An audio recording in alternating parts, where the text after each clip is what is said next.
Hello everyone, and today we're going to finish up this chapter by looking at Anova. Anova analysis, which is really a hypothesis testing tool, just like we've seen with the rest of them. But Anova allows us to be able to go in and take a look at multiple variables. If you remember when we were taking a look at the pizza scenario, we saw where you could look at maybe how many standalones and how many shopping centers pizza or Papa John's pizza would be located in. Now that may tell us a certain amount of information if I wanted to place a pizza store of my own in a certain geographic location. But what about us adding another variable to it? What if we took a look at the profitability of a store as opposed to a standalone and a shopping center and maybe a delivery takeout service as well, where we deliver the pizzas to them, and we wanted to take a look at profitability. This is where Anova would come in. Anova would let us take a look at more than one or two variables. It will let us take a look at multiple variables, and that's why it's so important. If you're wondering if between three production plants, which one is the most profitable, you could do Anova analysis to take a look at this. So Anova is an important statistical metric. It's a tool that has a lot of good usage. It's not very difficult once you learn the basics of it. But today, let's go ahead and take a look at Anova, and we're going to take a look at some of the different variations of it. Okay, everybody, we're going to finish up this chapter with the topic of Anova. Now, what is Anova?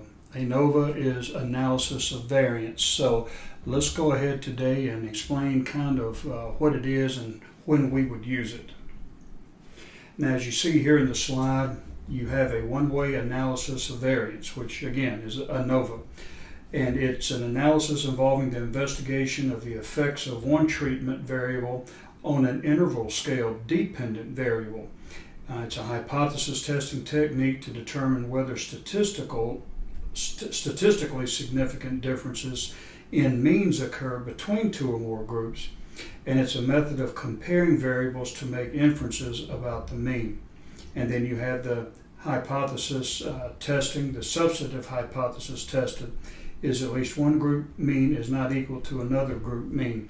And really what they're looking at here, and we're going to be starting in page 542, if you took, let's say, three variables, and up here at the top, well, I guess midway down the page, they give you the Papa John's example. You remember when we looked last time at Papa John's, whether it was a standalone or in a shopping center. Well, that would be one variable. That would be the independent variables, standalone or in the shopping center. But the Papa John's example, and I'm just reading from the text, considered locations that were standalone in shopping compared to the categorical variables of profitable or not profitable. However, if we know the exact amount of profit or loss for each store, this becomes a good example of a t-test, and you remember us doing t-test. Specifically, the independent variable could be thought of as location, which we just mentioned, meaning either standalone or shopping center. The dependent variable is the amount of profit or loss. Now, since only the two groups exist for the independent variable, either an independent sample, t-test, or one-way Anova could be used. Now, if you look over here on page 543, they give you the research snapshot. But what if we had three group levels? For instance, as they indicated here, what if we had standalone? What if we had shopping center? And what if we had delivery? The t-test wouldn't be appropriate here.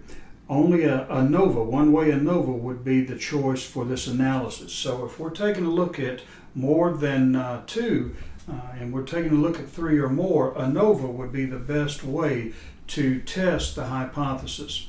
Now, they give you here at the bottom of 542 a simple illustration of Anova. So let's look at it. Look at the table below that describes how much coffee respondents report drinking each day based on which shift they work, the day shift, the second shift, or the night shift. And as you can see here, there are 5 during the day, there are 3 at night, our second shift, and then there are 5 at night. Now if we turn the page, they have the following table laid out for us. That we can see here, the day shift, they looked at the mean and the number, the standard deviation and so forth. But I want you to notice here, and this is going to be important later on, the total. Now the total mean is 4. That means we've totaled up the means, 6, 4, and 2, divided it by the number 3, and that gives us 4. That is the grand mean, or the mean of means, and that's going to have some significance here as we get over to the sum of squares total. But as we see it here, we see that the lowest are in Exhibit 22.5. Now that we have our table, we can lay it out on a graph, and if we see here in 22.5 the plots, we'll see that the long vertical line illustrates the total range of observations, which we're going from 0 to 8. The lowest is 0 cups and the highest is 8 cups of coffee for a range of 8. The overall mean is 4 cups, so we've already identified that. Each group mean is shown with a different colored line that matches the bars corresponding to the group. And as you can see here, you have a light on the far left, kind of a mid color, and then a dark color on the right. The day shift averages 2 cups of coffee a day, the second shift 4 cups, and the night shift 6 cups that we saw in our table, and we've got it plotted out here. Now, here is the basic idea of Anova. Look at the dark double-headed arrow in Exhibit 22.5. This line represents the range of the differences between group means. If you see the SSB here, that's what they're talking about. It's that heavy, dark line, or excuse me, the tall line. The thick double-headed line corresponds to the variance accounted for by the group difference. So this is the variance that you see here in the means. It's that thick double-headed line here that's SSB. Then the Anova model suggests that the group means are not all the same, and in particular, not all the same as the overall mean. So, and we see that quite naturally. The overall mean, the mean of means, is 4, and there's variance between all 3 of those. So, what does all this mean? Really, what we see here. The results suggest that knowing when someone works explains how much coffee they drink. Yeah, if we just figured up that there were 14 people and they drank coffee, then that doesn't tell us how much they, throughout the day, each shift will consume. It just shows us that 14 people responded to this. So, but using this Anova and plotting it out here, we can see that the night shift workers drink the most coffee. So that is kind of an idea of Anova. It's fairly straightforward. You plot it on a graph, you take the means if you're looking at 3 different studies, and you go from there. Now, partitioning variance in Anova. And here you have the grand mean, which I was telling you earlier, that would be 4 in this case because you have the mean of means. It is the mean of all the means. And SST is a total of observed value minus the grand mean squared. And they give you the formula here. What if you didn't know which shift did what? The best guess for coffee drinking consumption would be 4 cups. They would just take a look at the mean and say, okay, 4.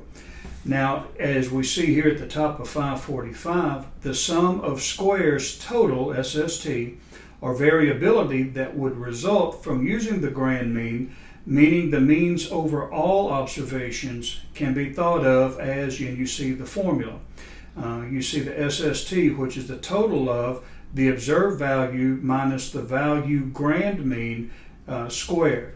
And if you go down here, you can take a look. It would be 1 cup, which is the first starting point within that range up to the mean of means, minus 4 cups. That would be 3 squared, and that would equal to 9. So that's how you would come up with the sum of squares. And this is pretty much what you just heard me talk about here. This is the table that we were talking about.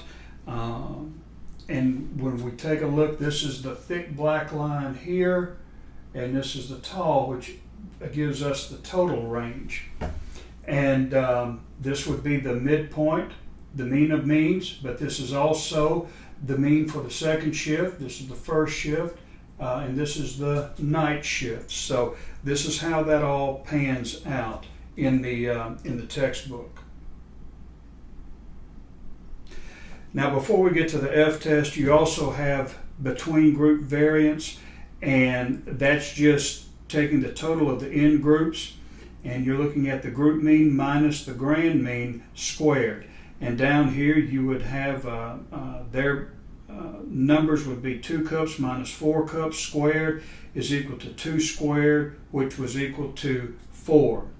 And at the bottom, within group error, you have the total of the observed mean minus the group mean squared, and you would have the first observation, and that's the first cup minus 2 cups, and our 1 cup minus 2 cups squared is equal to 1 cup. So these are all fairly simple formulas that really you use if you want to take a look at multiple variances, our variables.